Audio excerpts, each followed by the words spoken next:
Good morning my dear students. ఈరోజు మనము ఒక ఇంట్రెస్టింగ్ యాక్టివిటీని చేసి చూద్దాం.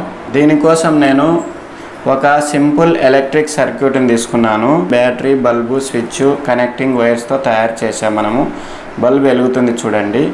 ఇక్కడ ఈ కనెక్టింగ్ వైర్స్ మధ్యలో మనము కొన్ని వస్తువులను తీసుకున్నాం. ఈ వస్తువులను ఈ తీగ మధ్యలో పెట్టినప్పుడు బల్బు వెలిగితే అవి కండక్టర్స్, బల్బు వెలగకపోతే అవి ఇన్సులేటర్స్. ఇప్పుడు నేను ఒక చెంచాను తీసుకుంటున్నాను. ఈ తీగల మధ్యలో పెట్టాను, బల్బు వెలిగింది. ఇది మెటల్తో తయారైంది కాబట్టి ఇది కండక్టర్. నేను ఇప్పుడు కాపర్తో చేసినటువంటి ఒక దేవుని డాలర్ను తీసుకున్నాను. ఈ తీగల మధ్యలో పెట్టాను, బల్బు వెలిగింది. ఇది కూడా కాపర్ మెటల్ కాబట్టి కండక్టర్. నేను ఇప్పుడు ఒక సిరామిక్ కప్పు తీసుకున్నాను. ఈ తీగల మధ్యలో పెట్టినట్టయితే బల్బు వెలగలేదు. ఈ వస్తువు ద్వారా ఎలక్ట్రిసిటీ అనేది విద్యుత్ ప్రవాహం జరగలేదు కాబట్టి బల్బు వెలగలేదు. కాబట్టి ఇది ఇన్సులేటర్. నేను ఇప్పుడు ఒక చెక్క ముక్కను తీసుకున్నాను. తీగల మధ్యలో పెట్టినట్టయితే బల్బు వెలగలేదు. ఈ చెక్క ముక్క ద్వారా, వుడ్ ద్వారా విద్యుత్ ప్రవాహం జరగలేదు. అదేవిధంగా నేను ఒక కొవ్వొత్తిని తీసుకున్నాను. తీగల మధ్యలో పెట్టాను, బల్బు వెలగలేదు.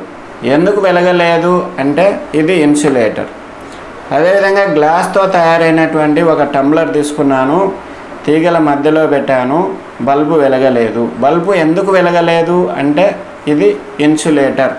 నెక్స్ట్ నేను బ్రాంజ్తో తయారైనటువంటి 10 రూపీస్ కాయిన్ తీసుకున్నాను. బల్బు వెలిగింది. బల్బు వెలిగింది కాబట్టి ఈ కాయిన్ కండక్టర్. ఇప్పుడు నేను ఒక దండ అయస్కాంతం తీసుకున్నాను. తీగల మధ్యలో దండ అయస్కాంతాన్ని పెట్టాము, బల్బు వెలుగుతుంది. ఇది కోబాల్ట్, ఐరన్, నికెల్తో తయారు చేసినటువంటి మ్యాగ్నెట్ కాబట్టి ఈ మ్యాగ్నెట్ కండక్టర్. నెక్స్ట్ నేను ఒక డిస్క్ మ్యాగ్నెట్ తీసుకున్నాను.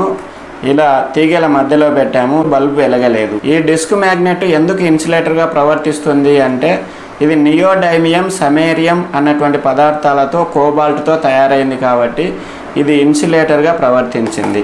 అదే ఈ దండయస్కాంతము కండక్టర్గా ఎందుకు ప్రవర్తించింది అంటే ఇది కోబాల్ట్, ఐరన్, నికెల్తో తయారైనటువంటి మ్యాగ్నెట్.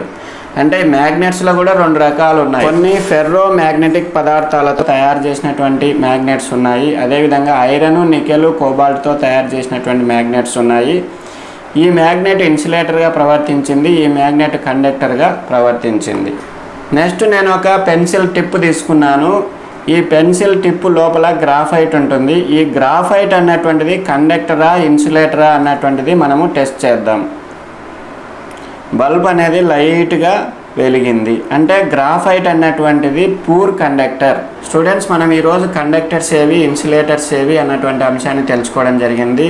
వుడ్, సెరామిక్, గ్లాసు, మైనము, అదేవిధంగా ప్లాస్టిక్తో చేసినటువంటి వస్తువులు ఇన్సులేటర్స్గా ప్రవర్తిస్తున్నాయి. అదేవిధంగా ఇక్కడ copper, iron, cobalt, steel, graphite వీటితో తయారు చేసినటువంటి వస్తువులు కండక్టర్స్గా ప్రవర్తించడం జరిగింది. స్టూడెంట్స్, మీరు కూడా ఈ యాక్టివిటీని చేసి చూడండి. Thank you very much students for watching this activity. Thank you. Bye bye.